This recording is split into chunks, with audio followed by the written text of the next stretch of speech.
Some goodbyes don't wait for you to be ready. Rhetta Lorne rode into town 6 hours after they buried her mother, and that's something you don't come back from. She'd been up in the high country, delivering winter supplies to the mountain families, doing what needed doing, and by the time she made it down, the funeral was over. All she had left was an old photograph of the two of them from better days. Then a wealthy rancher named Levi Trenham walked into the store. His family had made their fortune from timber and water rights, the same resources that made life harder for people like Rhetta's mother. He needed a guide through the backcountry. She needed to understand what his family had taken from hers. What happens when two strangers face the truth together in the cold? Before we jump back in, tell us where you're tuning in from. And if this story touches you, make sure you're subscribed because tomorrow I've saved something extra special for you. The wooden counter of Kern's General Store felt cool under Rhetta's weathered hands. She stood there in her trail clothes, canvas coat darkened with weather, leather gloves worn soft at the fingertips, boots still carrying mud from the high passes. Around her the store smelled of coffee beans and kerosene, flour dust and leather. It was the same smell she remembered from childhood, when coming to town had been an event. When her mother would smooth down Rhetta's wild hair before they walked through that door.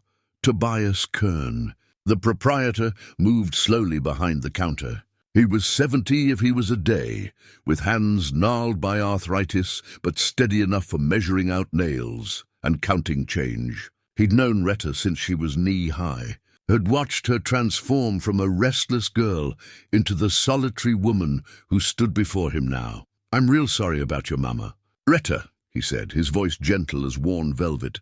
"We sent word up to the Gunderson place soon as she passed. Figured they'd get it to you." They did. Rhetta's voice came out rougher than she intended. "Message reached me 3 days ago. I came down as fast as I could." Tobias nodded, understanding without judgment. The high country didn't yield easily to haste. Even pushing hard, making the descent with a string of loaded mules took time. The trails didn't care about funerals or last goodbyes. He reached beneath the counter and brought up a small muslin pouch, the fabric yellowed with age. "Undertaker asked me to hold these for you. Her personal effects, such as they were." Rhetta took the pouch, felt its slight weight in her palm. She loosened the drawstring and tipped the contents onto the counter. A wedding ring, simple silver, worn thin in places. A cameo brooch that had belonged to her grandmother. A pair of wire-rimmed spectacles, and folded beneath them, a lock of dark hair tied with faded ribbon. Her mother's hair had been going grey these past years. Rhetta knew this from the occasional traveller who'd mentioned seeing her, always carefully, as if speaking of someone who'd passed already. But this lock was dark, cut decades ago when her mother had been young, when life had still held promise. The ring sat there on the counter between them. Rhetta picked it up, turned it in the light from the window. She could see the inscription inside, worn almost smooth, "Forever thine." Her father had saved 6 months to buy that ring. Had it engraved in the nearest real town 3 days' ride away.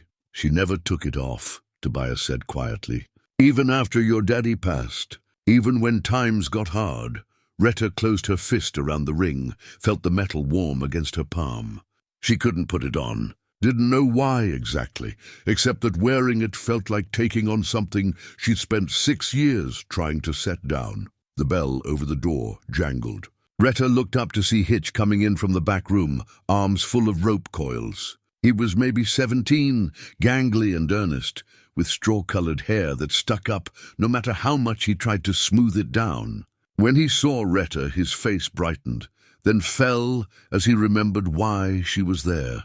"Miss Lorne," he said, setting down the rope carefully. "I'm awful sorry about Mrs. Lorne. She was always kind to me." "Thank you, Hitch." Rhetta managed a small smile. "The boy meant well. I remember when you used to come to town," Hitch continued, his enthusiasm outpacing his sense. "You couldn't have been much older than me.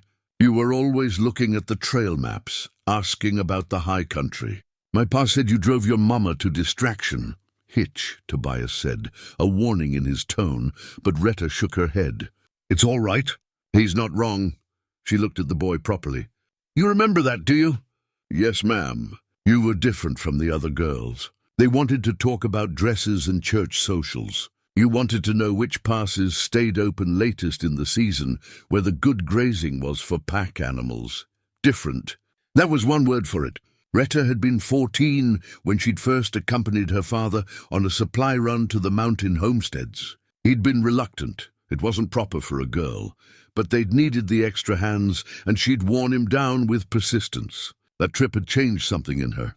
The mountains had offered a clarity she'd never found in town, a sense of purpose that had nothing to do with what people expected her to be.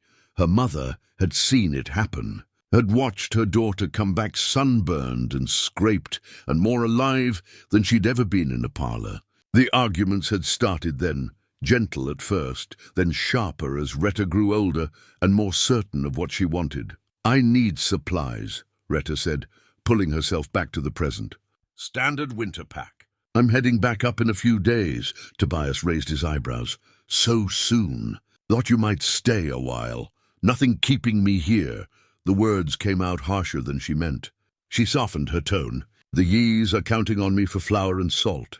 The Gundersons need medicine for Emil's cough. I can't leave them waiting." It was true, but it was also an excuse. The high country was where she knew how to be, where her competence spoke louder than her failures. Here in town, she was just a daughter who'd stayed away too long, who'd chosen her own path over her mother's wishes, who'd arrived 6 hours too late for a funeral. "I'll get your order together," Tobias said. "Take a couple days to pack it proper." Hitch was watching her with open curiosity. "What's it like up there in winter?" "I've never been higher than the foothills." "Cold," Rhetta said. "Beautiful. Dangerous if you don't respect it." She found herself wanting to explain, to share what the mountains had given her. "There's a silence up there you don't get anywhere else. It's not empty silence. It's full.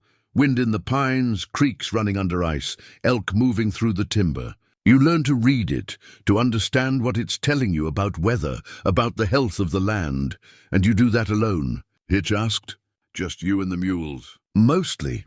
Rhetta thought of her string, 6 mules, each with their own temperament, each one she'd trained herself.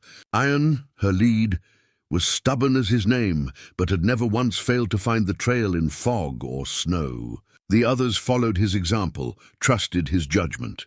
In some ways they were better company than most people. They didn't expect her to be anything other than capable. The door opened again, and this time a woman entered. She was perhaps 60, dressed in good wool, her grey hair pinned up neatly. She stopped when she saw Rhetta, and something passed across her face. Recognition, sympathy, something else Rhetta couldn't quite name. "Rhetta," the woman said. "I hoped I'd see you." "Mrs. Hadley." Rhetta remembered her from years ago, one of her mother's few close friends. "I was at the service," Mrs. Hadley said, coming closer. "It was well attended. People remembered your mother's kindness, how she always had soup for anyone who needed it, how she never turned away a soul from her door." Rhetta's throat tightened. She hadn't known her mother still did that, still kept the old tradition of hospitality, even when she herself had so little. Mrs. Hadley seemed to read her thoughts. "She was proud of you, you know." She never said different. She had an odd way of showing it. The bitterness surprised Rhetta, but she didn't take it back. "She worried," Mrs. Hadley said gently. "What mother wouldn't? A woman alone in the high country, living rough, no prospects for marriage or family. It frightened her. I'm not alone. I'm solitary." "There's a difference." "Is there?" Mrs. Hadley asked, and the question held no judgment, only genuine curiosity. Rhetta didn't have an answer. She turned back to Tobias. "I'll be staying at the boarding house. Send word when my supplies are ready." She gathered her mother's effects back into the pouch, tucked it carefully into her coat pocket.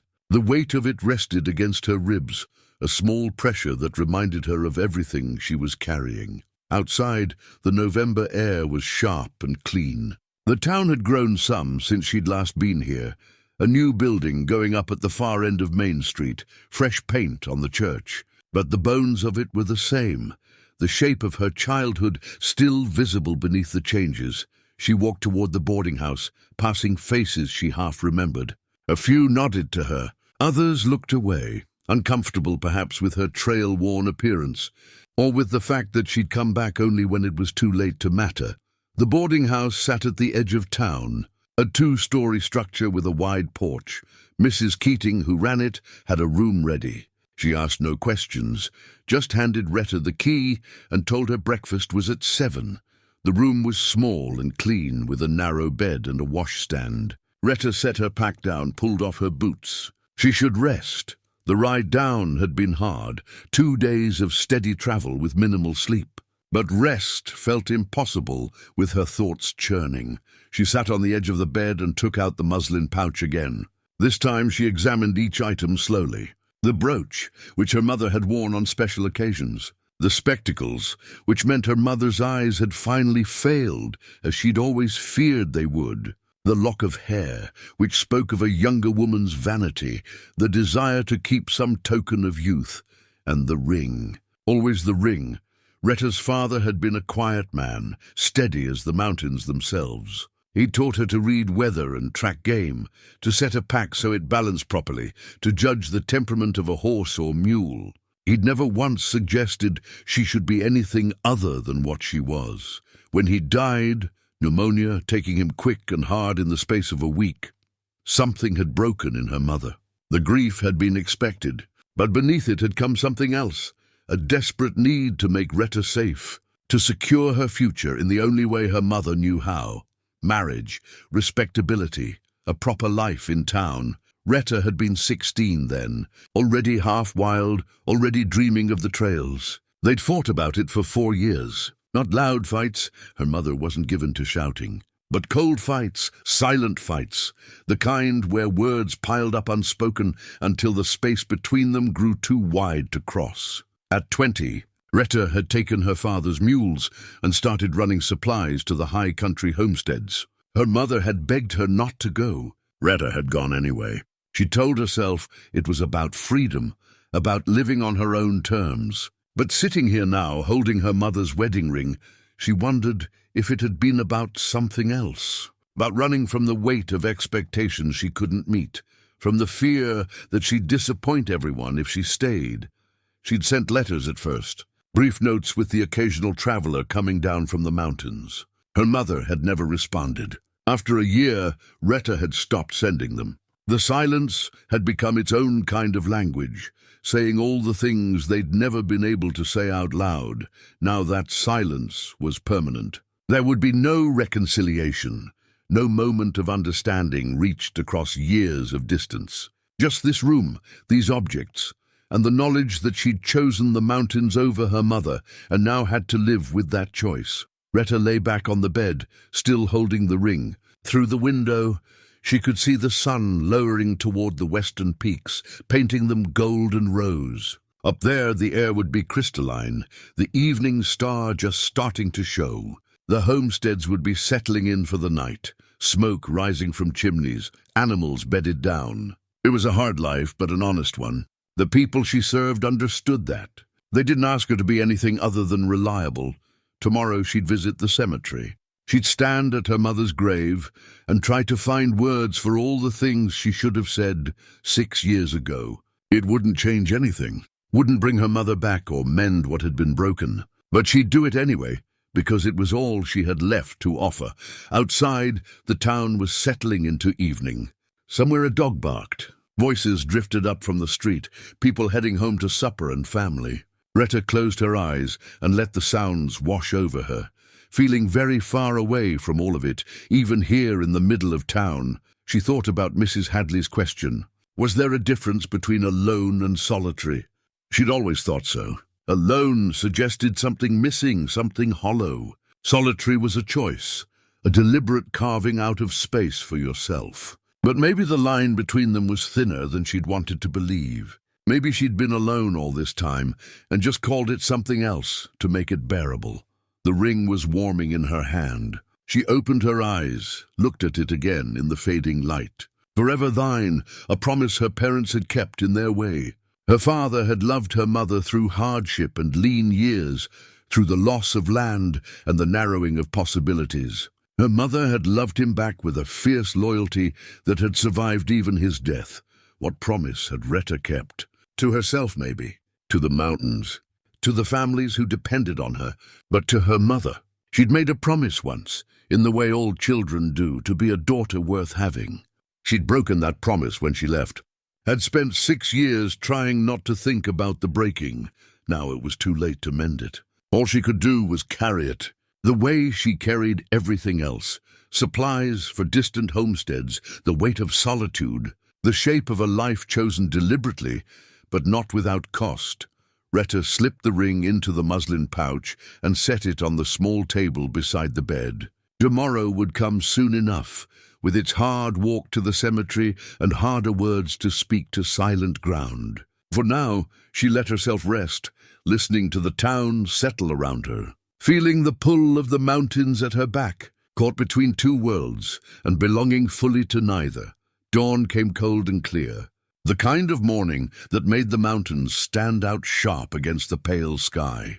Rhetta walked to the cemetery at the edge of town, her boots crunching on frost-stiff grass. She carried a bundle of wildflowers she'd gathered yesterday on the trail down, alpine asters and mountain bluebells, already wilting in the lower air but still holding their color. The cemetery occupied a gentle slope facing east, toward the sunrise and the peaks beyond. Wooden markers stood beside stone ones, showing the progression of the town from rough camp to settled community. Rhetta's father had a simple headstone. Thomas Lorne, 1843-1889, beloved husband and father. She'd been here once for the burial, then never again. Her mother's grave was beside his, the earth still raw and dark. The headstone was new granite, clean cut. Margaret Lorne, 1845-1895, at rest, 50 years old. Not young, but not old either. Rhetta had expected more time, had assumed, in the way you do when you're young yourself, that there would always be a chance to make things right. She knelt at the grave and laid the flowers against the stone. Her hands shook slightly, whether from cold or emotion she couldn't say. "I'm sorry, Mama," she said quietly. "I came as fast as I could." The words felt inadequate, too small for the size of what had been lost. She tried again. "I know that doesn't matter much. I should have come before. Should have visited, should have written more. Should have been the daughter you wanted." A crow called from the pine trees at the cemetery's edge. The sun was climbing now, warming the air by degrees. Rhetta pulled her coat tighter. "I brought you flowers from up high. From that meadow near Copper Creek where Dad used to take me. I don't know what I thought, that maybe you'd like having a piece of where I've been. Where I've been instead of here with you." Her throat was closing up. She swallowed hard, pushed on. "Mrs. Hadley said you were proud of me. I don't know if that's true or if she was just being kind. But I want you to know I tried. I tried to be what you needed and I couldn't do it. The mountains called me and I had to answer. I hope you understood that, even a little." Footsteps sounded on the path behind her. Rhetta turned instinctively defensive. A man approached, well-dressed in city clothes that looked out of place in the cemetery's rough grass. He was perhaps 35, with dark hair and a face that suggested he spent more time indoors than out, though he moved with a certain ease. He stopped when he saw her, offered a respectful nod. "I'm sorry. I didn't mean to intrude." "You're not," Rhetta said, though she felt intruded upon. She stood, brushed dirt from her knees. The man moved past her to a larger monument several plots away. The name Trenham was carved deep into polished marble. He stood there for a moment, his expression unreadable, then turned back to Rhetta. "I saw you at the store yesterday," he said. "Tobias told me who you were. I wanted to offer my condolences. I lost my father recently as well." Rhetta studied him more carefully. Trenham. The name carried weight in this valley, and not the good kind. "You're Levi Trenham." "I am." He seemed to brace himself, as if expecting anger. "Your family owns half the timber rights in the county. More than half, actually." He said it without pride, more like stating an uncomfortable fact. "I'm still learning the full extent of it. My father kept his business close. I'm only now going through the records, understanding what he built." "What he took, you mean?" Levi didn't flinch from the accusation. "Perhaps. I'm trying to understand the difference." Despite herself, Rhetta was curious. She'd expected arrogance, the casual dismissal of old injuries that came from wealth. This man seemed genuinely troubled by what he'd inherited. "Why are you here?" she asked.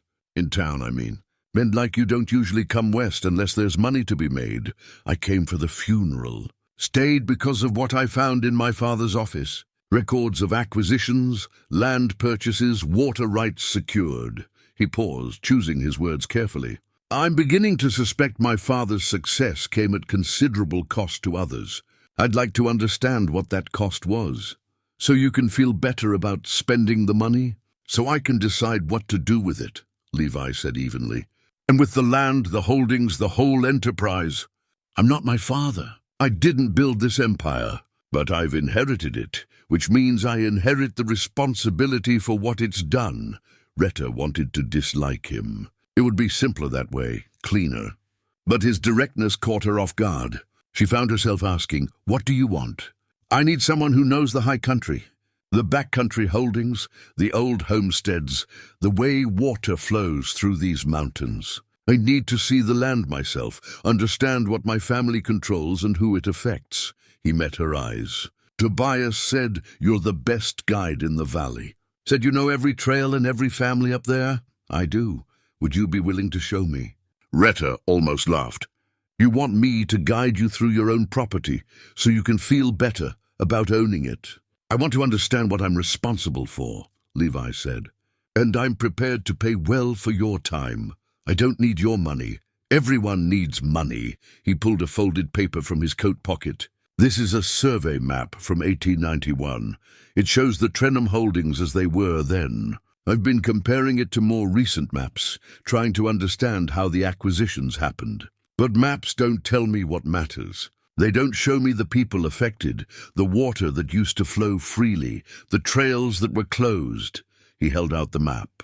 Rhetta took it, unfolded it carefully. The paper was thick, official, marked with neat boundaries and property lines. She recognized landmarks: Copper Creek, Bear Ridge, the high meadows where she grazed her mules. Boundaries cut across them now, dividing what had once been open range, and there, marked in faded ink, Lorne claim 160 acres. Her family's old homestead, bordered now on three sides by Trenham land. The creek that had fed their fields, marked as part of a water rights package, acquired in 1890.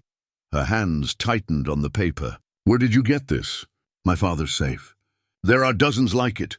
Documents showing how he built his holdings, piece by piece, always legally but not always fairly." Levi stepped closer, his voice dropping. "That was your family's land, wasn't it?" "Was before your father made sure we couldn't keep it?" "How?" The question was so direct, so genuinely asked, that Rhetta found herself answering. "He bought the water rights upstream. Legal, like you said. But it meant our fields went dry. Meant we couldn't make the homestead pay. Meant my father had to take work in the logging camps just to keep us fed, which is where he caught the pneumonia that killed him." Levi absorbed this quietly. "I'm sorry. Sorry doesn't change anything." "No," he agreed. "But understanding might. And restitution certainly could." He gestured to the map. "I have records going back 40 years. Documents that might explain what happened to your family and others like you. If you guide me through the high country, show me the reality behind these property lines, I'll give you access to everything my father kept. Every deed, every contract, every acquisition." Rhetta looked at him, trying to gauge his sincerity. "Why would you do that?" "Because I don't want to be the kind of man my father was," Levi said simply. "I watched him die alone, angry, disconnected from everything but his ledgers. If his success came from taking from others, I need to know. And if there's a way to make it right, even partially, I want to find it." The offer was unexpected. Rhetta had spent years angry at the Trenham name, at what the family represented. Now here stood one of them, asking to be shown the damage, offering access to the very records that might explain her family's losses. Her pride said refuse. Her curiosity said accept. Her need for answers, for understanding what had really happened, why her father had lost hope, why her mother had turned so bitter, that need was stronger than either. 2 weeks, she said. I'll take you through the high country, show you the homesteads, the water sources, the trails. You'll see what your family's empire looks like from the ground. But I'm not doing it for your money. What you want Everything. Every document you have about the Lorne claim. Everything your father knew about what happened to us. Done. Levi held out his hand. We leave when you're ready. Rhetta looked at his offered hand, then at her mother's grave behind her. This felt like a betrayal somehow, making a deal with a Trenham at her mother's graveside. But it also felt like the only way forward, the only chance she'd ever have to understand the full truth of what had shaped her family's story. She took his hand. His grip was firm, businesslike. 2 days. I need to finish gathering supplies and check my string. Meet me at Kern's store at dawn on Thursday. I'll be there. Levi released her hand, glanced once more at his father's monument. Thank you, Miss Lorne. Don't thank me yet, Rhetta said. The high country isn't kind to city folk, even ones with good intentions. He smiled slightly. I'll take my chances. Rhetta watched him walk away, the survey map still in her hands. She looked down at it again, at the careful lines dividing land that had once been whole, at her family's name written in faded ink beside boundaries that had sealed their fate. She turned back to her mother's grave. I'm going to find out what really happened, Mama. I'm going to learn the whole truth, whatever it is. The flowers she'd brought were already drooping in the morning sun. She touched the headstone once, feeling the cold granite under her fingers. Then she folded the map carefully and walked back toward town, her mind already planning routes through the high country, already wondering what other truths the Trenham records might hold. The next 2 days passed in careful preparation. Rhetta worked with the methodical precision that had kept her alive through 6 winters in the high country. She checked every piece of gear, tested every rope and strap, examined her mules with the critical eye of someone whose life depended on their soundness. Jian, her lead mule, stood patient under her inspection. He was a dark bay with a white star, 15 hands of muscle and stubbornness. She'd bought him half wild from a rancher who couldn't handle him, spent 3 months earning his trust. Now he was the anchor of her string, the one the others followed without question. She ran her hands down his legs, checking for heat or swelling. Found nothing but solid bone and hard muscle. His hooves were sound, recently trimmed. She'd reshod him herself before the last trip up, and the shoes still had good wear in them. We're taking someone with us this time, she told him, scratching behind his ears where he liked it. City fellow, rich, probably doesn't know the first thing about mountains. Iron flicked his ears, unimpressed by her warnings. He'd carried plenty of loads up plenty of trails. One more passenger wouldn't bother him. At the store, Tobias helped her assemble supplies. Flour and salt, coffee and sugar, dried beans and jerked venison, wool blankets and canvas tarps, a medicine kit with laudanum and carbolic acid, bandages and sutures. She packed for possibilities, storms, injuries, equipment failures. The high country gave you one chance to get things right. Hitch watched her work with open fascination. How long you been doing this, Miss Lorne? 6 years this November. You ever get scared up there? Being alone and all? Rhetta considered the question while she counted out ammunition for her rifle. Fear is useful if it makes you careful. Dangerous if it makes you hesitate. The mountains respect preparation, not bravery. That's why you carry your daddy's knife. Hitch had noticed the hunting knife on her belt, its elk horn handle worn smooth with use, among other reasons. She touched the knife handle briefly. Her father had made it himself, had taught her to use it for everything from skinning game to cutting rope to defending yourself if necessary. The weight of it on her hip was as familiar as breathing. He taught me to track, she said, surprising herself by continuing. How to read sign, how to understand what animals were telling you about the land, where they bed down in storms, where they go when water's scarce. You can learn more from watching elk move through a valley than from any map. Your mama approve of that. Rhetta smiled without humor. My mama wanted me to learn embroidery and piano, wanted me married to someone respectable, keeping a proper house in town. Guess you had other ideas. Guess I did. She went back to checking supplies, the conversation making her uncomfortable. She'd spent 6 years not talking about her choices, and starting now felt like opening a door she'd carefully sealed. That evening, Virgil Pruitt found her at the livery. He was maybe 70, had run the saddlery since before Rhetta was born. He walked with a limp from an old logging accident, but his hands were still steady. His mind sharp. "Heard you're guiding Levi Trenham up into the high country," he said without preamble. "Word travels, always does in a small town." Virgil lowered himself onto a hay bale with a grunt. "You know what you're doing, girl." "I know how to guide someone through the mountains." "That's not what I meant." He pulled out a pipe, took his time lighting it. "The Trenhams have a long memory for those who cross them. And some folks might think you're crossing your own people by helping him." "I'm helping myself," Rhetta said. "He has records about my family's land. Information I need. Information won't change what happened. Maybe not. But ignorance sure won't help either." She finished adjusting a pack saddle, turned to face him fully.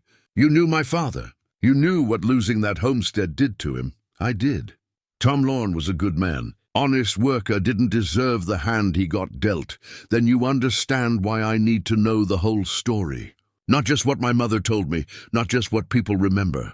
The actual facts, written down in ledgers and deeds." Virgil puffed his pipe, studying her through the smoke. "Your mama used to say you were too much like your daddy. Stubborn, independent, couldn't be told what you couldn't do. She made it sound like a fault. Maybe she was afraid. Tom died, trying to prove he could make it work, trying to hold on to that land when any fool could see it was already lost. She didn't want to watch you break yourself against impossible things too." The words hit harder than Rhetta expected. She'd spent so long thinking of her mother's opposition as control, as disapproval of who Rhetta was. The idea that it had been fear of losing her daughter the way she'd lost her husband, that was harder to dismiss. "Well," Rhetta said quietly, "she doesn't have to worry about that anymore." "No." Virgil stood slowly, knees creaking. "But I reckon she'd worry anyway if she could. That's what mothers do." After he left, Rhetta sat alone in the livery, listening to the mules shift in their stalls. Iron nickered softly, looking for treats. She found an apple in her pack, cut it into pieces with her father's knife. The blade was sharp enough to shave with, the edge true. She'd spent an hour that morning honing it, the repetitive motion meditative. Her father had given her this knife the week before he died. She'd been 16, already helping with the heavy work around what was left of the homestead. He'd called her to the porch one evening, handed her the knife in its leather sheath. "A tool is only as good as the person using it," he'd said. "Keep it sharp, keep it clean, respect what it can do." She'd worn it every day since. Through his funeral, through the arguments with her mother, through the day she'd finally left. It had gutted game and cut rope, and twice saved her life. Once from a mountain lion, once from a man who'd thought a woman alone was easy prey. The blade caught the lamplight as she fed apple pieces to iron. Her father had taught her to be capable, to trust her own judgment. Her mother had tried to teach her to be safe, to choose security over freedom. Both lessons had value. Both had cost something. Tomorrow Levi Trenham would arrive at dawn, and they'd begin the journey into his family's empire. Rhetta would show him the land as it truly was, not lines on a map, but living country, shaped by water and weather, home to people who'd made their lives in the margins his family had left them, and somewhere in those 2 weeks. She'd find the answers she'd come back for, the truth about her father's loss, her mother's bitterness, the choices that had set all of them on the paths they'd taken. She finished feeding Iron, checked the other mules one last time. They were ready.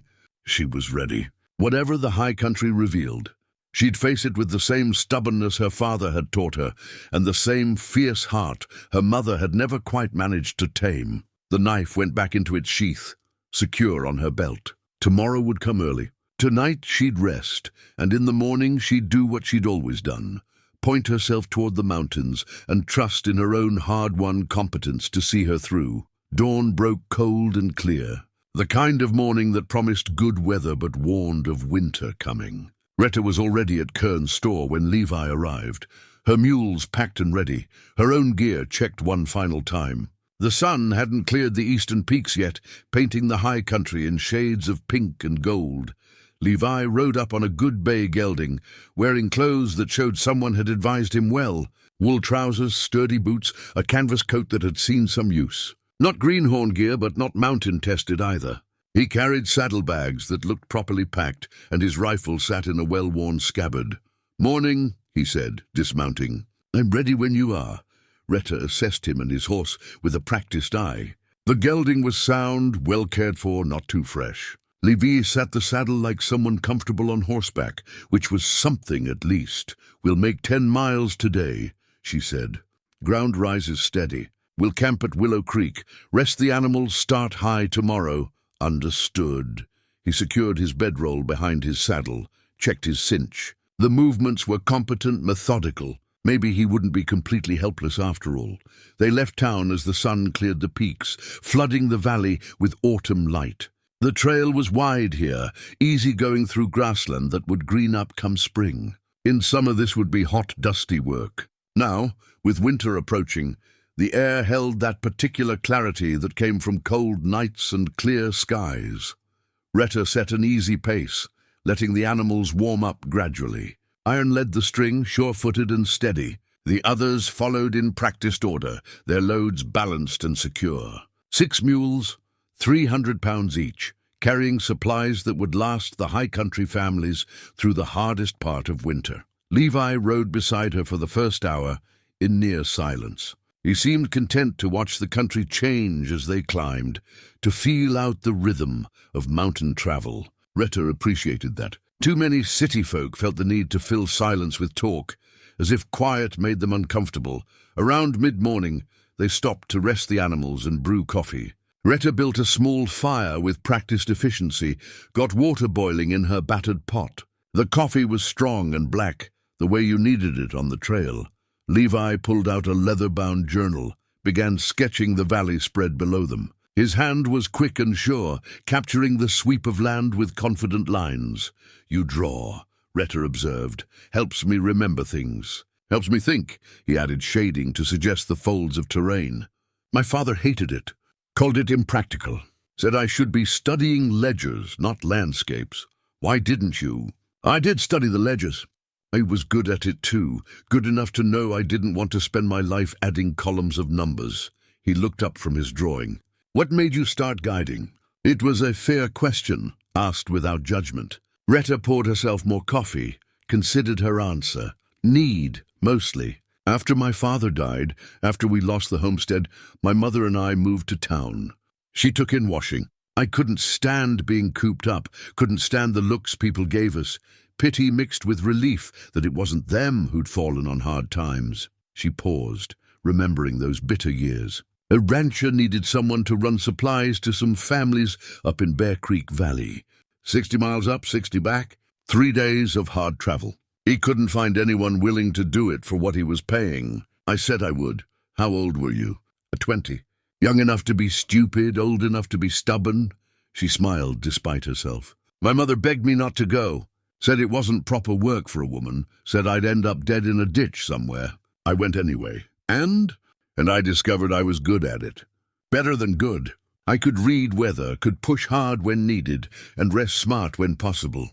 The families up there, they didn't care that I was a woman. They cared that I showed up when I said I would, that their supplies arrived intact, that I knew what I was doing."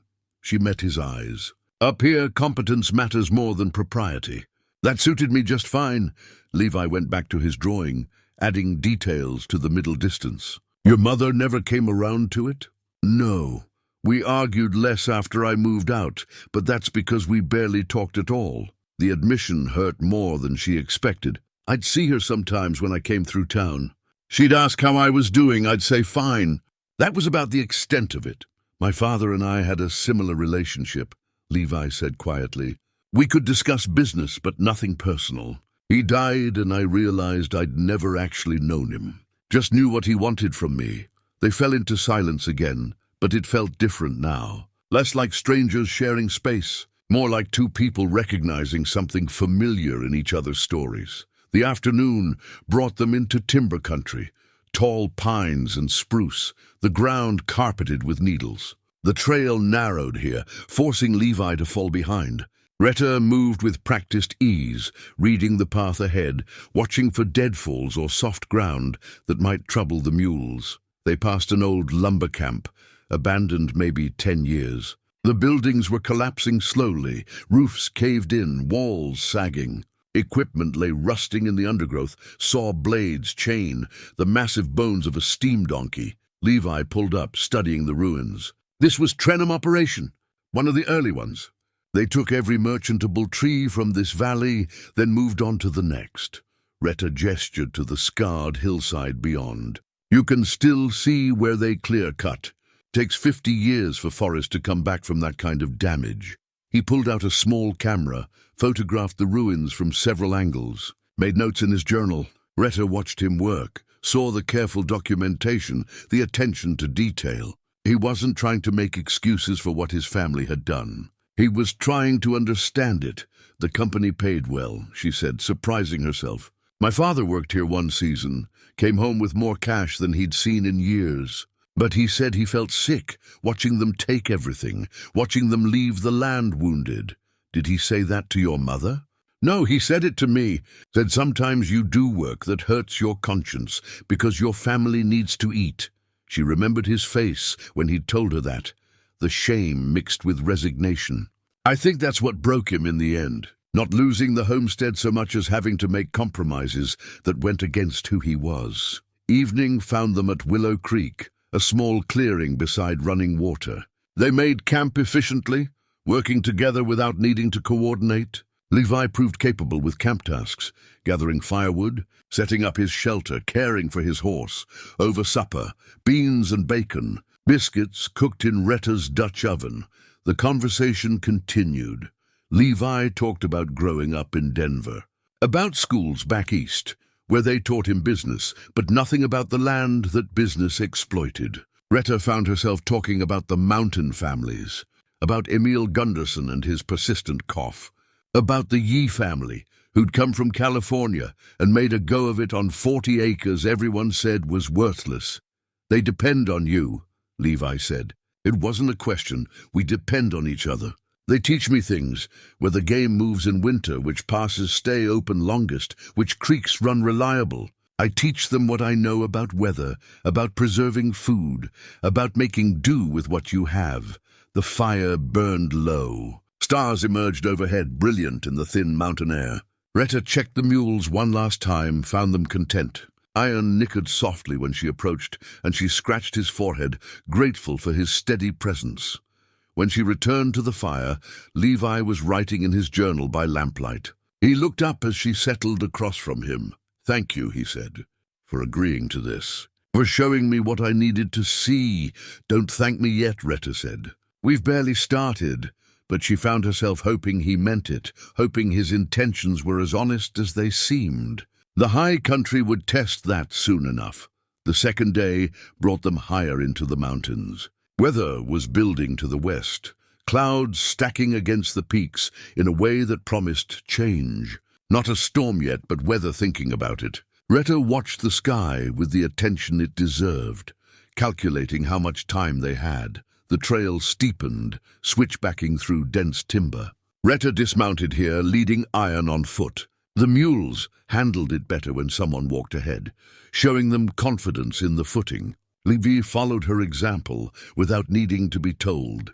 By midday, they'd climbed 2,000 feet. The air was thinner, colder, scented with pine and the particular sharpness that came from altitude. They stopped in a clearing where a spring fed a small pool. While the animals drank, Levi pulled out a tin of tea. My father's, he said, showing her the label. Imported from China. He kept it in his office, said it was for important occasions. He opened the tin, measured leaves carefully into his cup. I'm deciding this qualifies. They drank the tea, watching clouds build. It was good tea, better than anything Rhetta had tasted before. Rich and complex, completely at odds with the rough country surrounding them. Tell me about the water rights, Levi said after a while. Help me understand how that works. Rhetta gestured to the spring. Water flows downhill. Simple as that. But who controls the high sources controls everything below. Your family bought up the headwaters, legally, through mining claims and timber holdings. Once you owned the source, you could determine who got water downstream, and people couldn't stop it. They tried, took some cases to court. But your family had lawyers, money, time. Homesteaders had none of those things. Eventually they gave up or sold out or just left. She met his eyes. That's how empires get built. One small acquisition at a time, each one legal, all of them together devastating. Levi absorbed this quietly. He pulled out his journal, wrote notes in neat, careful script. "Show me," he said. "Show me how the water used to flow, where it goes now." They spent an hour there, Rhetta sketching in the dirt with a stick, explaining drainage patterns and seasonal flows. Levi photographed the spring, the terrain, made detailed notes. He asked good questions, the kind that showed he was thinking beyond simple ownership to actual consequences. The afternoon brought them to higher ground, above the densest timber. Here the forest opened into meadows, alpine grass, golden with autumn. Elk had been through recently, their tracks clear in soft ground, their droppings fresh. "Your family wanted this land too," Rhetta said. "For summer grazing, but the homesteaders got here first, filed claims before your grandfather could. What happened? He bought the water rights above them. No water, no grass. No grass, no cattle. Eventually they had to sell." She pointed to weathered fence posts marking old boundaries. "The Hendersons ran 300 head here. Made a good living until the creek dried up. They reached another of Levi's family holdings by late afternoon, an old mill site, the building mostly intact but abandoned. A dam structure still controlled the creek, channeling water according to decade-old engineering. Below the dam, the creek ran thin. Above it, a small reservoir had formed. Levi studied the setup with growing understanding. If we opened this, released more water downstream, the 3 homesteads in Pine Valley would have reliable irrigation. Could probably double their hay production. Why hasn't anyone done it? Because it's your family's dam. Your family's water right. Touching it without permission is theft. Rhetta's voice was flat, stating facts. People learn not to fight when fighting gets you nowhere. Levi photographed everything. The dam, the reservoir, the thin creek below. He sketched the terrain, made calculations in his journal. Rhetta watched him work, recognizing the intensity. He wasn't playing at this. He was genuinely trying to understand a system built over decades, trying to see all the ways it had shaped the land and the people. They made camp near the mill, using the building's windbreak. The weather had held, but barely. Clouds were lower now, the wind picking up. Rain likely by morning, maybe snow at higher elevations. Over dinner, Levi's mood was somber. "I had no idea," he said finally. "My father always talked about building something, about creating prosperity. He never mentioned what had to be taken to build it. Maybe he didn't see it that way. Maybe to him it was just business, just opportunity. That doesn't make it right." "No," Rhetta agreed. "But it makes it human. Your father wasn't a villain in a story. He was a man making choices that seemed reasonable from where he stood. Like my choice to inherit everything he built. That's different. You didn't make those choices. But you're making choices now about what to do with them." They were sitting close to the fire, the night cold enough to drive them toward warmth. Rhetta found herself noticing details. The way lamplight caught in Levi's dark hair, the careful way he handled everything, the genuine trouble in his expression as he grappled with his inheritance. "I'm thinking of restructuring," he said. "Opening some of these water rights, selling back land to families who lost it. But it's complicated. The business has debts, obligations, people who work for the company. I can't just dismantle everything. No one's asking you to. What would you ask for? If you could have anything from my family's holdings?" Rhetta considered the question. Once she would have said justice or restitution or acknowledgement of wrongs. Now sitting here in the cold dark, she wasn't sure what she wanted beyond understanding. "The truth," she said finally, "about what happened to my family. About my father's choices and why he made them. About whether my mother's bitterness was justified or just the story she needed to tell herself. I have those documents. When we get back, they're yours, just like that. Just like that." He met her eyes across the fire. "I told you, I'm not my father. I don't see any point in holding on to secrets that only cause pain." The fire crackled. Above them, clouds had covered the stars. Rain would come soon, or snow. But for now they had shelter, had warmth, had this strange partnership that neither of them had expected. Your father would have hated me, Rhetta said, half smiling. Probably. He hated anyone who questioned him. Levi smiled back. I think that's a point in your favor. They sat in comfortable silence, each lost in thought. The mountains were dark shapes around them, patient and permanent. The mill's ruins spoke of ambitions past, of prosperity built and abandoned. Tomorrow they'd go higher, see more of the country Levi's family controlled. But tonight, this moment of shared understanding felt like progress towards something neither could quite name. Rhetta stood to check the mules one last time. They were settled, comfortable despite the changing weather. Aaron looked at her with his usual patient expression, unbothered by altitude or cold or the complexity of human affairs. Simple for you, isn't it? She murmured, scratching his favorite spot. Carry the load, follow the trail, trust the handler. If only people could manage the same simplicity. But they couldn't, and that was what made everything both harder and more interesting. She returned to the fire to find Levi banking it for the night, preparing for sleep. Tomorrow would bring weather and higher trails and more revelations about the empire his family had built. For now, rest was the wisest choice. But before she crawled into her bedroll, Rhetta found herself grateful for this journey, for this chance to see the truth instead of just living with assumptions. Whatever they discovered in the days ahead, at least they'd face it with open eyes. Rain came during the night, steady and cold. By morning it had changed to wet snow at their elevation, coating everything in white that would melt by midday. Rhetta woke to the familiar sound of precipitation on canvas, the smell of wet earth and pine. They broke camp in the grey dawn, working efficiently in the cold drizzle. The animals were restless, sensing the weather change, but iron kept them steady. They started up the trail as visibility improved, climbing into clouds that clung to the mountainside like smoke. The terrain grew more demanding. The trail narrowed along a ridge, dropping off sharply on one side. In places, rock slides had damaged the path, requiring careful navigation.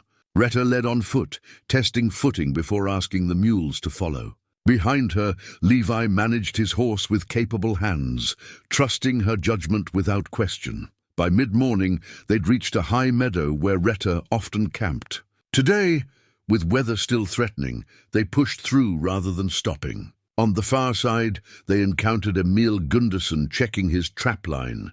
He was maybe 50, weathered by altitude and hard work, with the lean build of someone who'd never had quite enough to eat. He recognized Rhetta immediately, his face brightening. Miss Lorne, didn't expect to see you up here for another month. Making a special run, Rhetta said. She gestured to Levi. This is Levi Trenham. He's inspecting his family's holdings. Emil's expression changed instantly, warmth replaced by wariness. Trenham, Mr. Gunderson. Levi dismounted, offered his hand. Emil took it after a moment's hesitation, his grip testing, measuring. What brings you to the high country? Emil asked, his tone neutral but not friendly. I'm trying to understand what my family owns and how it affects the people who live here. Levi met his eyes directly. I'm beginning to realize the cost of my family's success. Little late for that, isn't it? Yes, but better late than never doing it at all. Emil studied him for a long moment, then seemed to decide something. You want to see what your family's empire looks like from the ground? Come on. They followed him to his homestead, a quarter-mile off the main trail. The cabin was small but solid, chinked tight against weather. A garden plot, mostly harvested now, showed where his wife grew vegetables in the short-growing season. A few chickens scratched in a pen. It was a hard life, spare but honest. Emil's wife came to the door, a small woman with tired eyes and capable hands. She greeted Rhetta warmly, nodded cautiously to Levi. This is about last winter, Emil said without preamble. My daughter took fever, 14 years old, burning up out of her head with it. We needed to get her down to the doctor, but the old trail, the one we used to use, was washed out. The logging road, Levi said quietly.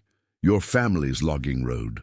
They cut it through here 20 years back, took every merchantable tree, then abandoned it. Never maintained the road, never stabilized the drainage. First big storm took out half the switchbacks. Emil's voice was steady, but anger simmered beneath. We had to take the long way around, added 8 hours to the trip. 8 hours with my girl barely breathing. Did she? Levi couldn't finish the question. She lived, but it was close. Doctor said another few hours and we'd have lost her. Emil's jaw was tight. That's what your family's holdings mean from where I stand. My daughter nearly dying because profit mattered more than maintaining a road. Levi absorbed this without flinching. He pulled out his journal, wrote carefully. What would fix it? The road, I mean. What would it take to make it usable again? Emil blinked, surprised by the question. Culverts at Deadman's Creek. Proper ones, not just logs that'll wash out. Grading on the switchbacks. Maybe some retaining walls on the steep sections. Nothing fancy, just basic maintenance. How much? How much what? Money, labor, time, what would it take? Emil looked at his wife, then back at Levi. Maybe $200 in materials. 3 men working a month, if they knew what they were doing. Levi wrote it down, his expression serious. I'll look into it. I can't promise anything yet. I'm still figuring out the business situation. But I'll look into it. Words are cheap, Emil said. They are. Which is why I'm writing this down with your name on it so I can't conveniently forget. Levi met his eyes. Mr. Gunderson, I can't change what my family did. But I can try to do better going forward. They left Emil's homestead as snow began again, heavier now. Rhetta could see Levi was troubled, his shoulders tight with tension. They rode in silence for an hour before he spoke. His daughter. That was real. That was a consequence of decisions made in some office by people who never saw the human cost. That's how it works, Rhetta said. Decisions made far away by people who don't have to live with them. I don't want to be that person. Then don't be. They pushed on through deteriorating weather, reaching the highest line shack on Trenham land by late afternoon. The cabin was basic but weather-tight, a shelter for riders checking the range in summer. Now with winter approaching, it was empty except for them. They got the animals under the lean-to shelter, got a fire going in the cabin stove. The small building warmed slowly, ice melting from their gear, steam rising from wet wool. Outside, snow was falling steadily now, October snow that might stick or might melt, depending on how hard winter wanted to come. Over supper, cooked on the small stove, they talked about what came next. The weather would keep them here tonight, maybe longer. From this elevation, you could see across 3 valleys, all of them shaped by water, all of them affected by who controlled that water. This was the strategic point, Levi said, looking at his maps by lamplight. From here, my grandfather could see every water source, every drainage, every piece of land worth controlling. He was smart, Rhetta acknowledged. Ruthless, but smart. The two often go together. Levi set down the map, looked at her across the cabin's small space. Tell me about your father. Not what he lost, but who he was. The question surprised her. She thought for a moment, remembering. He was quiet, steady, the kind of man who did what needed doing without complaint. He taught me everything I know about living in the mountains, how to read weather, how to understand animals, how to be patient with country that doesn't forgive mistakes. She paused, gathering words. He loved my mother completely. Even when she was bitter about losing the homestead, even when that bitterness poisoned things between them, he never stopped loving her. And you? He loved me too, differently. He saw who I was and never tried to make me into something else. Her throat tightened. I think it hurt him when I left. But I also think he understood why I had to. Did your mother? No, or if she did, she never said so. Rhetta stared into the stove's glowing firebox. We spent 6 years not talking about it. Now we never will. The cabin was warm now, comfortable despite the storm outside.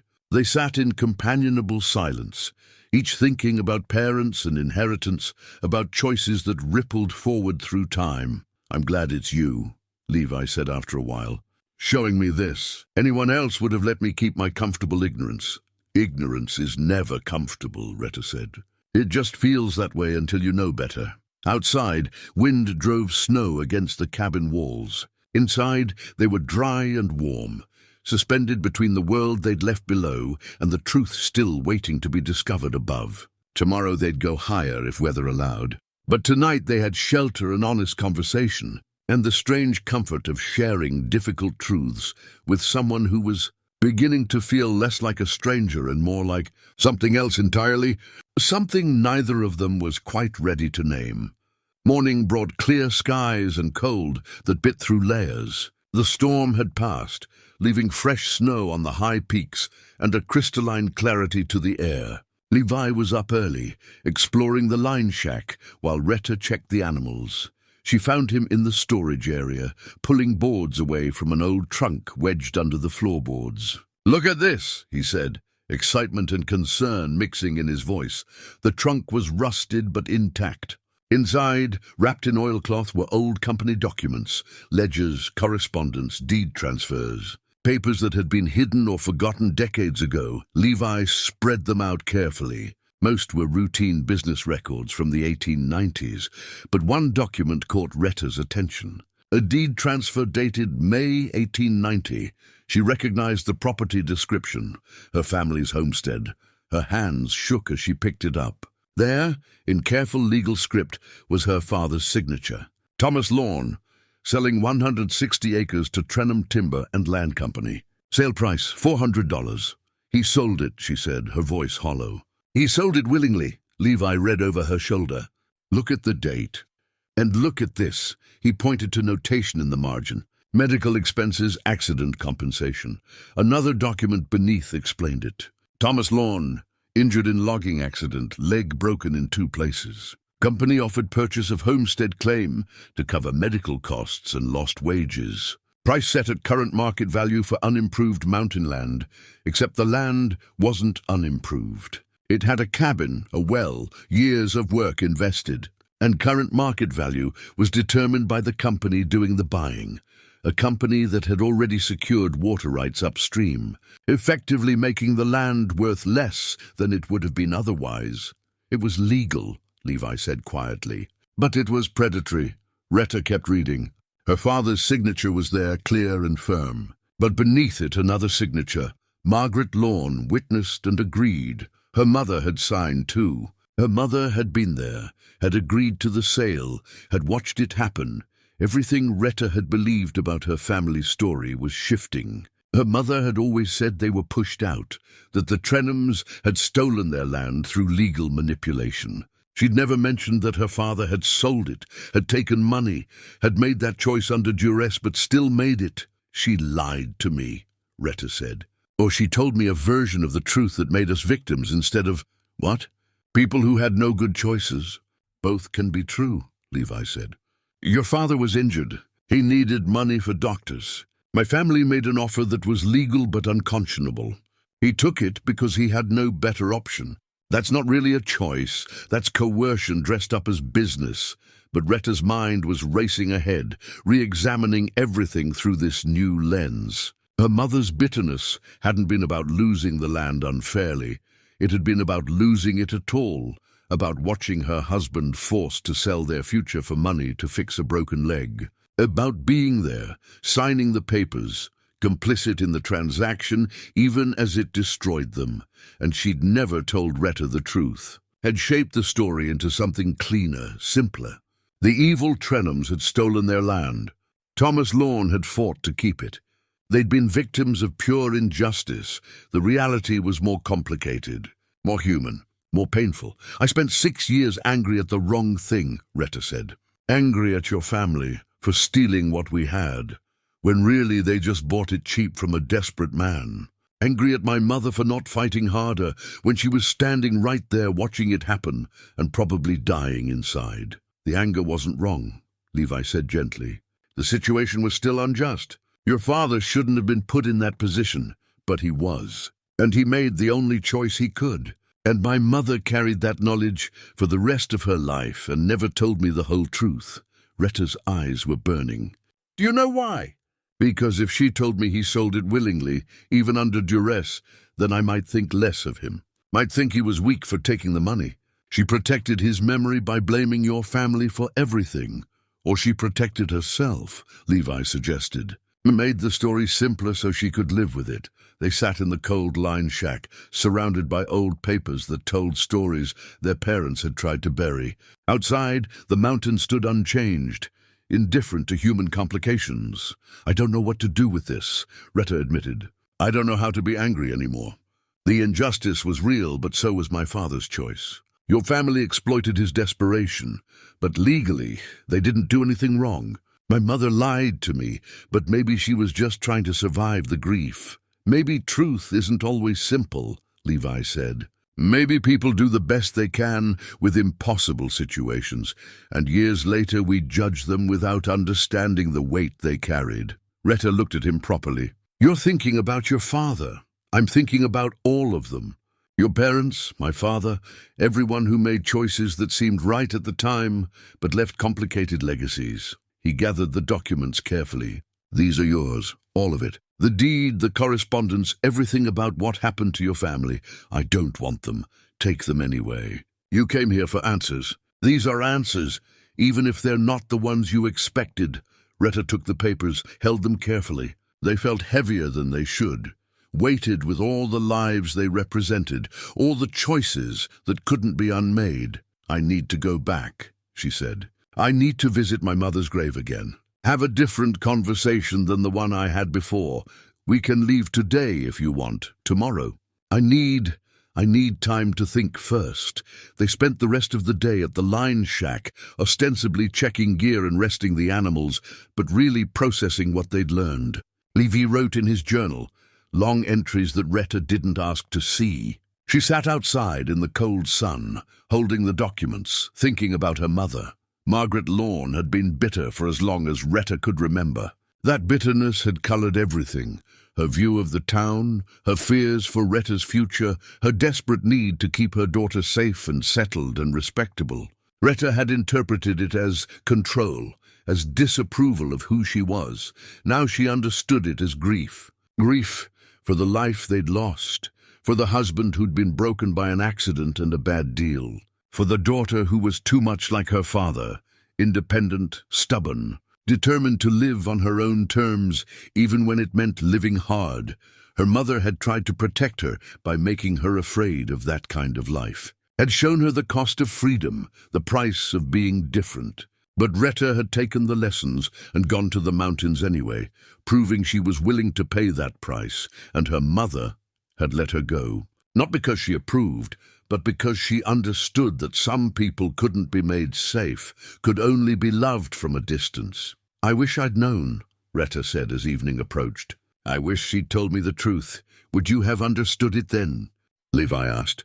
Or did you need to live your own life first, make your own hard choices before you could understand hers? The question hit home. At 20, Rhetta had been so certain, so sure that her choices were right and her mother's fears were wrong. At 26, having spent 6 years living exactly as she'd wanted, she understood the cost in a way she couldn't have then. Freedom was lonely. Independence was cold. Being right about what you needed didn't make it easy. I was running, she said. I told myself I was choosing the mountains, choosing my own path. But really, I was running from her bitterness, from her fear, from the weight of trying to be what she needed. Maybe you needed to run. Maybe that was the only way you could become who you are, and maybe she needed me to stay. Maybe she needed someone to not leave her. You can't live someone else's life for them, Levi said, even when you love them, especially when you love them. The sun was setting, painting the snow-covered peaks in shades of rose and gold. Tomorrow they'd head back down, back to town, back to the cemetery where Rhetta would try to make peace with a woman who'd done her best in impossible circumstances. But tonight, sitting in the high country with truth spread out before her in old documents and new understanding, Rhetta felt something shift. The anger that had sustained her for 6 years was dissolving, replaced by something more painful but also more honest. Grief, not just for her mother's death, but for all the years of misunderstanding, for all the conversations they'd never had, because neither knew how to begin. The documents went back into their oilcloth wrapping. In the morning they'd pack up, head down. But the real journey, the one toward forgiveness and understanding, was just beginning.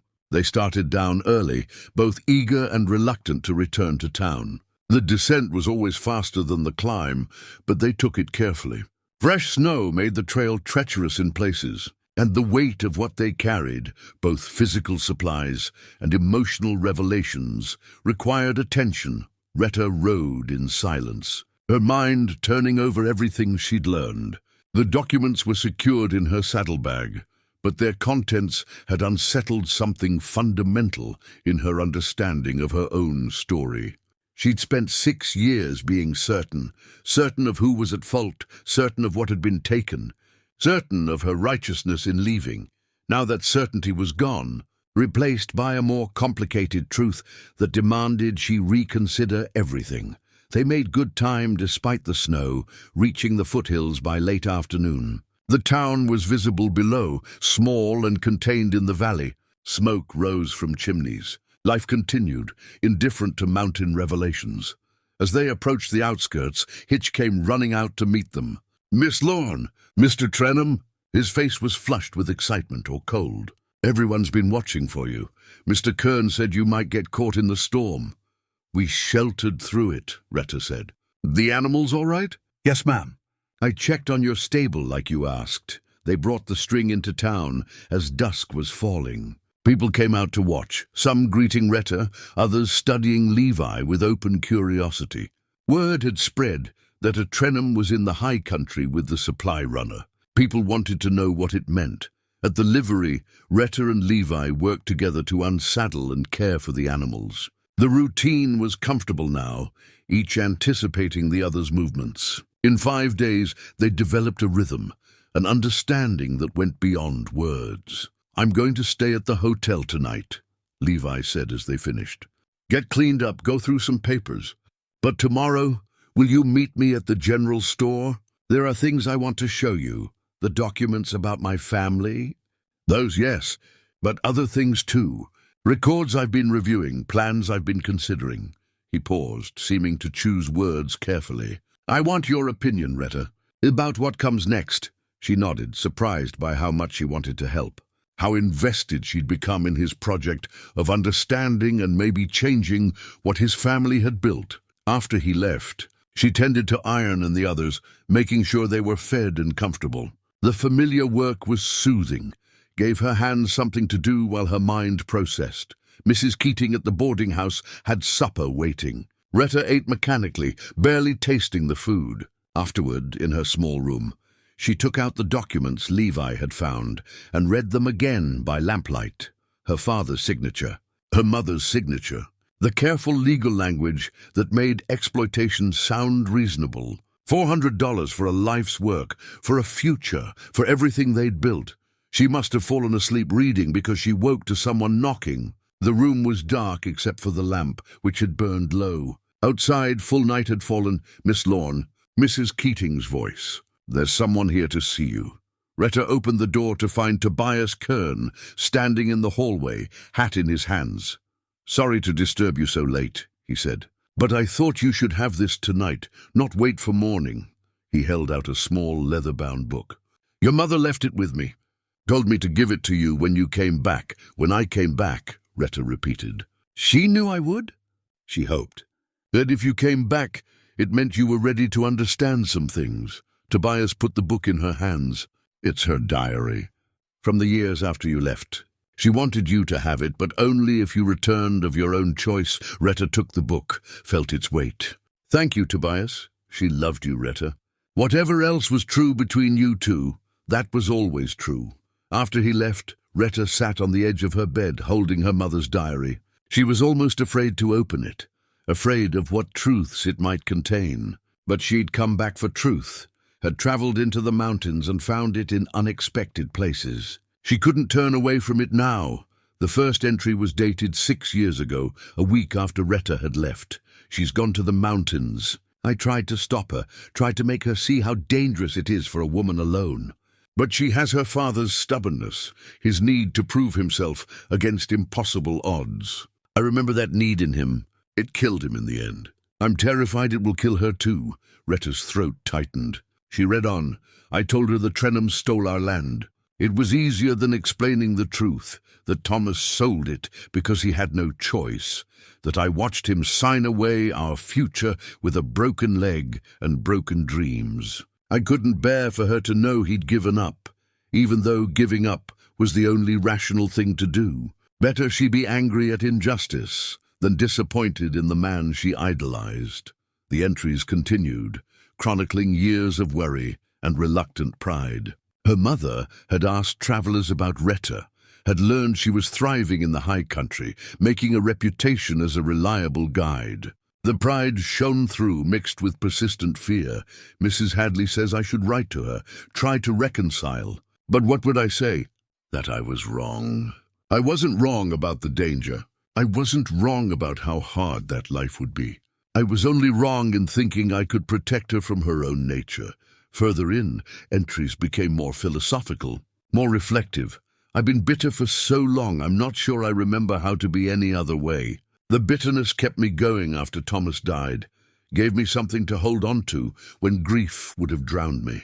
But it poisoned everything else. Poisoned my relationship with Rhetta, poisoned my ability to see joy in small things. I chose anger over sadness because anger felt stronger. Now I'm not sure it was worth the cost. Rhetta was crying now, tears falling on the pages. She'd spent 6 years thinking her mother disapproved of her, when really her mother was drowning in her own grief and fear. The later entries spoke of illness, of knowing time was running short. I hope she comes back. Not for me, I know I don't deserve that kindness, but for herself. I hope she finds a way to stop running, to build something instead of just surviving. I hope she learns that you can be strong and still let people in. I was never able to learn that lesson. Maybe she's wiser than I was. The final entry was dated 2 weeks before her mother's death. If you're reading this, Rhetta, it means you came home. That gives me more peace than I can express. Whatever else happens, know that I was proud of you. Proud of your strength, your independence, your refusal to be anything but yourself. I was afraid for you, which is different than disapproving of you. I wish I'd known how to tell you that. I wish I'd been brave enough to tell you the whole truth, about your father, about our choices, about why I needed you to be safe, more than I needed you to be happy. Forgive me for that. Forgive yourself for leaving. We both did what we thought we had to do. Neither of us was entirely wrong, and neither of us was entirely right.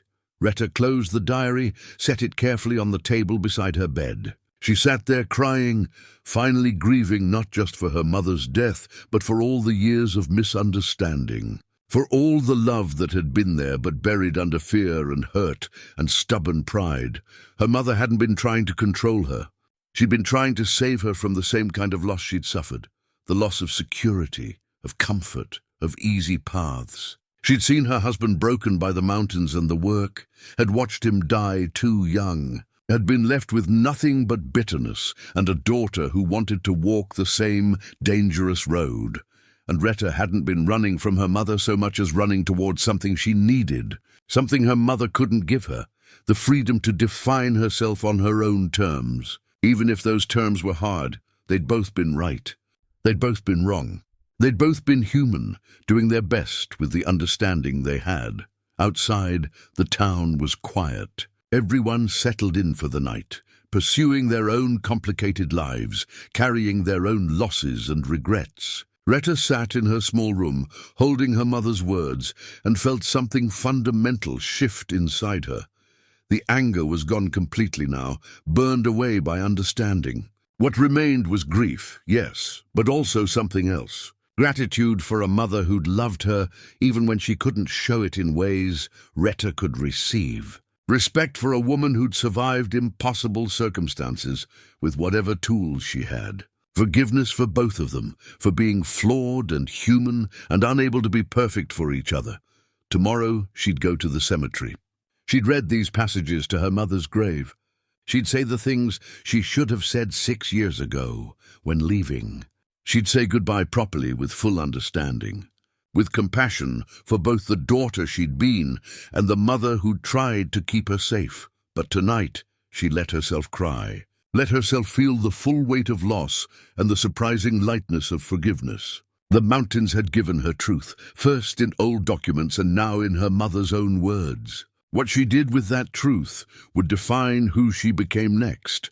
The diary lay open to the last page, her mother's careful handwriting still clear, despite the trembling hand that had written it. Rhetta touched the words gently, as close as she could come to touching her mother one last time. "I understand now, Mama," she whispered. "I understand, and I forgive us both. Tomorrow would bring new challenges, decisions to make, a future to shape, a partnership with Levi Trenham that was evolving into something neither had expected. But tonight she had peace, hard-won and precious, earned through truth and grief, and the courage to see her mother as a whole person, instead of just an obstacle overcome. She fell asleep with the diary beside her. Her mother's words, a bridge across 6 years of silence, finally connecting them in understanding, if not in life. Morning came with the particular clarity that follows emotional exhaustion. Rhetta woke feeling raw but purposeful. She dressed carefully, tucked her mother's diary into her coat pocket along with the packet of alpine wildflower seeds she'd collected during the trip. Small things, but meaningful. The cemetery was quiet in the early light. Frost silvered the grass, and the air held that crystalline quality that promised the day would warm, but slowly.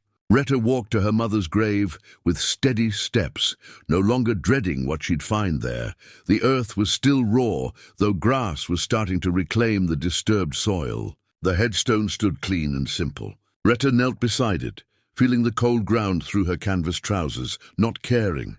"I read your diary, Mama," she said quietly. "I know the truth now. All of it." A crow called from the pine trees. The town was waking up around her, but here in the cemetery she had solitude, space to say what needed saying. "I understand why you told the story the way you did. Why you made the Trenhams into villains and Dad into a victim. It was simpler that way, cleaner. Gave you something to be angry at instead of just sad." She paused, gathered her thoughts. "But it also meant I grew up angry at the wrong things. And that anger kept us apart when we should have been together." She pulled out the packet of wildflower seeds, showed them to the headstone as if her mother could see. "These are from up high, from that meadow near Copper Creek where Dad used to take me. I'm going to plant them here, so come spring a little bit of the mountains will grow with you. I thought," her voice caught, "I thought maybe that would bring together the two parts of my life. The part where I was your daughter, and the part where I'm the mountain woman you were so afraid I'd become." She scattered the seeds carefully around the grave, pressed them gently into the soil. They'd need spring rains to germinate, would need time to establish, but alpine flowers were tough. They knew how to survive in hard places. "I'm sorry I left the way I did. Sorry I stayed away so long. Sorry I didn't understand that you were scared, not controlling. That you were protecting Dad's memory, not lying to me." She wiped her eyes with the back of her hand. "I'm sorry. I thought choosing the mountains meant I had to leave you behind." Footsteps on the path made her turn. Mrs. Hadley approached, moving slowly, giving Rhetta time to compose herself if she needed it. "I hoped I'd find you here," the older woman said. "May I join you? Please."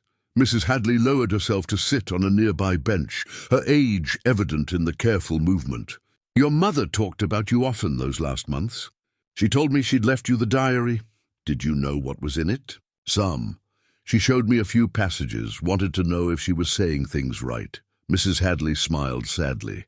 "She was terrified you'd read it and still be angry, that knowing the truth wouldn't change anything." "It changed everything," Rhetta said. "I spent 6 years being angry at her for not accepting me.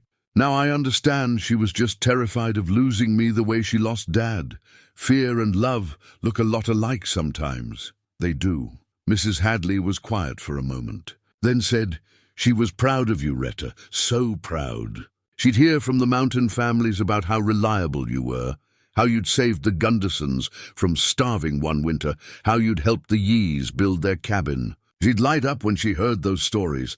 She never told me, she didn't know how. Pride and worry got tangled up in her, and by the time she figured out how to separate them, it was too late." Mrs. Hadley met Rhetta's eyes. "But she died knowing you were strong, knowing you'd made the life you needed, even if it wasn't the life she'd wanted for you. That gave her peace." Rhetta looked at her mother's grave, at the seeds she'd planted, at the headstone that marked the end of one story and the possibility of another beginning. "I'm staying," she said, surprising herself by saying it out loud. "Not forever, maybe, but for a while, I'm going to help Levi Trenham restructure the water rights, help get those families better access. It's work that needs doing, and I'm the one who knows both sides well enough to do it. Your mother would be glad of that. Not just the work, but you choosing to stay instead of running. I wasn't running, Rhetta started, then stopped. No, I was. I was running from her fear, from the weight of trying to be what she needed. But running got me here, got me strong enough to come back. Maybe that was necessary. Maybe it was, Mrs. Hadley agreed. Sometimes we have to leave before we can truly come home. They sat together in the quiet cemetery, two women honoring the memory of a third who'd done her best in impossible circumstances. Overhead, the sky was brightening toward full day. Soon, Rhetta would need to meet Levi at the store, would need to begin the next phase of whatever was unfolding between them. But first, she stayed here, at her mother's grave, feeling the connection between past and present, between who she'd been and who she was becoming. The anger that had defined her for 6 years had transformed into something else, understanding, compassion, a mature grief that acknowledged complexity instead of demanding simple villains and victims. "Thank you, Mama," she said softly, "for loving me even when you were afraid, for trying to keep me safe even when safety wasn't what I needed, for giving me the truth finally when I was ready to receive it." The crow called again, and this time it sounded less like a warning and more like an acknowledgement. Rhetta stood, brushed soil from her knees. She touched the headstone one last time, not goodbye, but a promise. She'd come back, would tend the grave, would watch the alpine flowers grow, would honor her mother's memory by building the life she needed while staying connected to the place she'd come from. Tomorrow, the work would begin. Today she'd grieve properly, with full understanding, with forgiveness for both of them. Mrs. Hadley stood beside her. "She'd be proud of the woman you've become, Rhetta. Strong and independent, yes, but also willing to come back, willing to understand. That takes more courage than leaving ever did." Rhetta nodded, unable to speak past the tightness in her throat. Together, they walked from the cemetery, leaving Margaret Lorne at rest with her husband, the earth accepting the seeds of alpine flowers that would bloom come spring. The general store was busy when Rhetta arrived. Word had spread that Levi Trenham was meeting with local homesteaders, and people wanted to hear what he had to say. The room was packed. Emil Gunderson and his wife, the Yee family, Virgil Pruitt, Tobias Kern, and a dozen others whose lives had been shaped by Trenham Holdings. Levi stood at the front, looking nervous but determined. When he saw Rhetta, relief crossed his face. She made her way through the crowd to stand beside him, a gesture of support that didn't go unnoticed. "Thank you all for coming," Levi began. "I know my family's name doesn't inspire much trust in this room. I'm not here to make excuses for what my father and grandfather built. I'm here to talk about changing it." The room was skeptical but listening. Levi pulled out maps, documents, the records he'd been studying. "I'm restructuring the water rights. Half of what my family controls will go into a community trust. That means legal access to water sources for every homestead in Pine Valley, Bear Creek, and the upper tributaries." He pointed to the maps, showing specific locations. "It won't happen overnight. There are legal processes, debts to settle, but I'm committed to it." Emil spoke up. "Why should we believe you? Your father made promises too, when it suited him." "You shouldn't believe me based on words," Levi said, "but you might believe contracts." He handed out copies of legal documents, already drawn up, already signed. These outline the transfer of water rights to community control. "They're binding! My lawyers say I'm making a poor business decision. I say I'm making the right human one." The room stirred, people reading the documents, checking the details. Rhetta watched their faces transform from suspicion to cautious hope. "There's more," Levi continued. "The old logging road through Gunderson property, I'm funding repairs. Culverts, grading, stabilization. Work starts in spring. And I'm offering to sell back parcels of land to families who lost holdings to my family's acquisitions. Not at market rate, at what my grandfather paid, adjusted for inflation, but nothing more." "That's going to cost you," Virgil said. "Yes, but the company was built on taking from this community. It's time it gave something back. Someone asked about jobs, about how this would affect the timber operations. Levi had answers, had thought through the consequences. He'd keep the company running, keep people employed, but restructure it to be sustainable rather than extractive. The meeting lasted 2 hours. People asked hard questions, demanded specifics, pushed back on details. Levi answered everything honestly, admitted when he didn't know, promised to find out. Gradually, the room's mood shifted from hostile to cautiously optimistic. When it finally broke up, Emil approached them. "You meant what you said? About the road?" "Every word. I have contractors lined up. If weather holds, we can start in 3 weeks." Emil's wife took Rhetta's hands. "Thank you for bringing him up there, for showing him what needed to be seen." "He did the seeing himself," Rhetta said. "I just pointed the way." After the crowd dispersed, Levi and Rhetta stood alone in the store. Tobias was closing up, giving them privacy. "That went better than I expected," Levi said, sounding exhausted. "You gave them something they haven't had in decades. Hope that things might actually change. I couldn't have done it without you. Without seeing the country through your eyes, understanding what my family's holdings actually meant. So what happens now?" He pulled out one more document, this one different from the others. "I have a proposal. A business one, though it's more than that." Rhetta took the paper, read it carefully. It was a partnership agreement. Levi would provide capital and resources to restructure supply routes to the high country, improve access, establish better systems. Rhetta would manage operations, using her knowledge and relationships with the mountain families. Equal partners, equal say in decisions. "You're serious about this?" "Completely.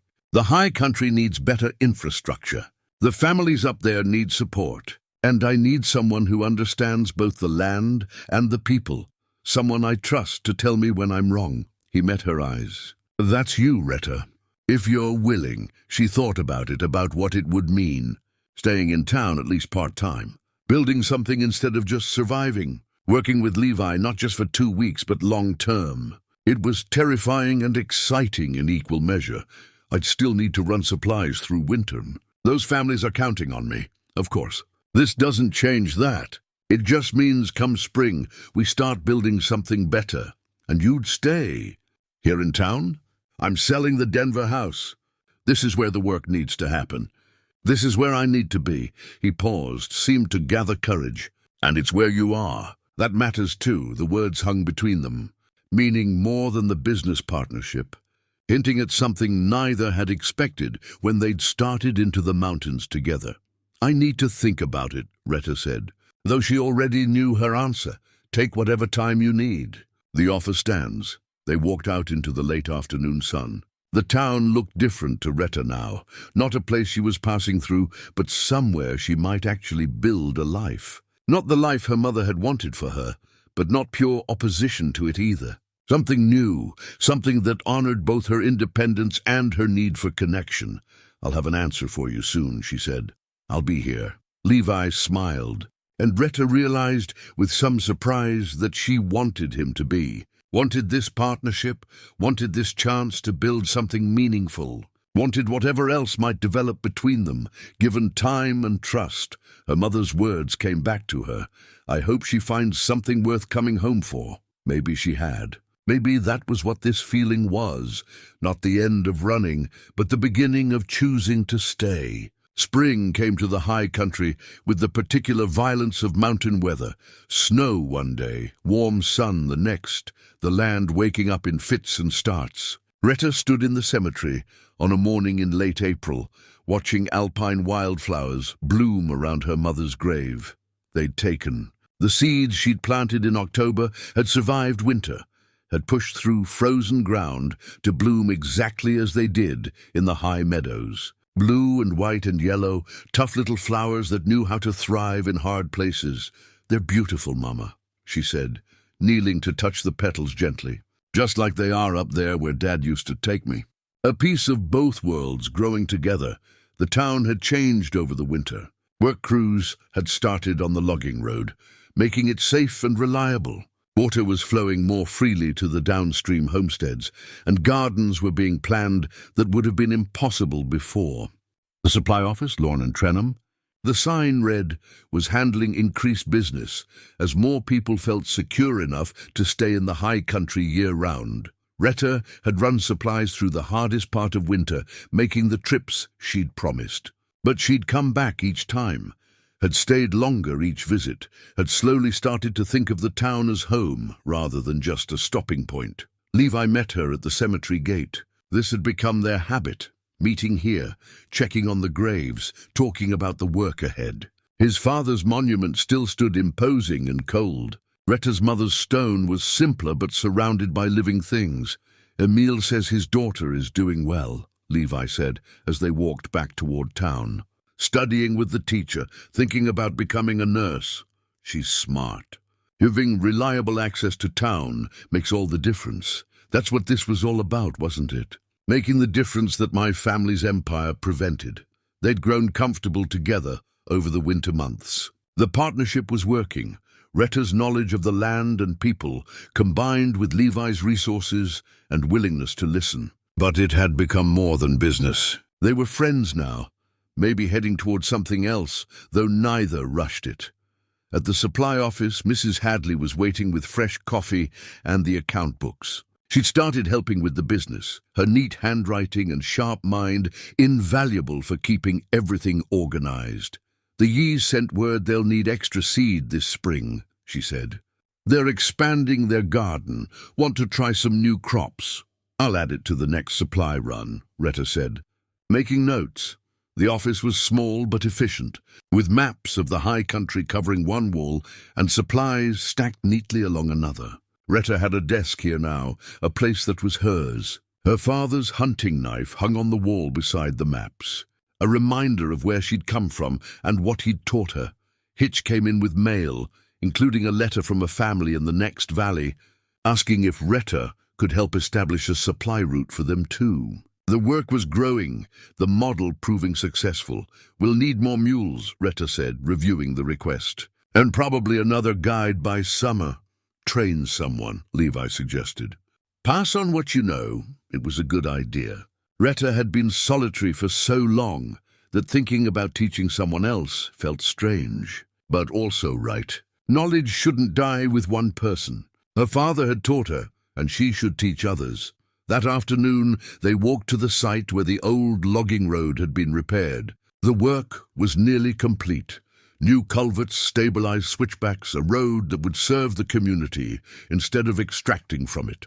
Emil was there with several other men, inspecting the final sections. It's good work, Emil said, shaking Levi's hand. Better than I thought possible. It's what should have been done 40 years ago, Levi replied. I'm just trying to catch up. On the way back, Levi took Rhetta's hand. A simple gesture, but it marked a shift in what they were to each other. She didn't pull away. Instead, she laced her fingers through his, accepting what was developing between them. I've been thinking, he said, about the future, about what we're building. And I want you to know I'm committed to this. Not just the business, but being here, being part of this community. He paused, choosing words carefully. Being with you, if that's something you want. Rhetta looked at him. This city man who'd come to the mountains reluctantly and stayed willingly, who'd learned to see his family's empire through new eyes, who'd chosen to do better even when it cost him. I want that, she said. I'm still figuring out how to let people in, how to stay instead of running. But I want to figure it out with you. They stood there on the road between town and mountains, between past and future, between who they'd been and who they were becoming. The high country rose behind them, still calling, still beautiful. The town lay ahead, growing and changing, becoming something new. Your mother would be pleased, Levi said quietly, that you found a way to have both, the mountains and the community, independence and connection. She'd worry that I was risking too much, Rhetta said. But yes, I think she'd be pleased too. That evening, back in the small house she now rented, her first real home in 6 years, Rhetta sat at the window and watched the sun set over the peaks. Her mother's diary was on the shelf beside her father's photograph. The partnership agreement hung framed on the wall. Seeds for this year's planting sat ready for the next supply run. She'd spent 6 years running from her mother's fears, from the weight of expectations she couldn't meet, from a town that represented everything she didn't want to be. She'd found strength and competence in the mountains, had built a life on her own terms, but she'd also found something else. That coming home didn't mean giving up who she'd become. That staying didn't mean surrendering the independence she'd fought for. That building connections didn't make her weak, just made her human in ways she'd been too afraid to risk before. Her mother had written, "I hope she finds something worth coming home for." Rhetta had found it. In the work that honored both her independence and her community. In the partnership with a man who saw her clearly and valued her for exactly who she was. In the chance to make the mountains and the town both part of her life, instead of choosing one over the other. Outside, stars were emerging over the peaks. Tomorrow, she'd ride up to check on the Gundersons, would deliver supplies and check on spring planting. She'd do the work she loved, the work she was good at.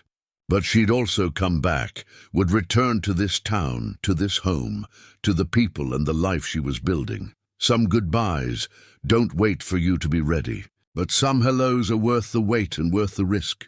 Rhetta had learned both lessons now, had earned them through grief and understanding and the courage to stop running long enough to see what she'd been running from. She was home. Finally, truly home. In the mountains and in the valley, in solitude and in community, in the life she'd chosen and the connections she'd found the courage to accept. The wildflowers would bloom again next spring at her mother's grave. The work would continue growing and adapting, and Rhetta would be here for it. No longer running, no longer alone, no longer afraid of what it meant to belong. The mountains called, as they always would. But this time, when she answered, she'd carry the knowledge that she could always come back. That home wasn't something you had to leave behind to find yourself. That the strongest roots grew in both wild places and settled ground, drawing strength from both.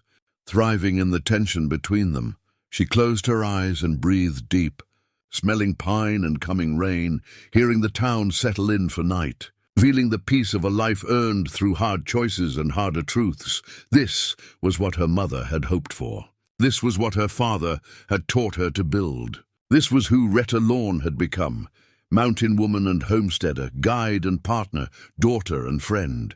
All of it together, integrated finally, whole.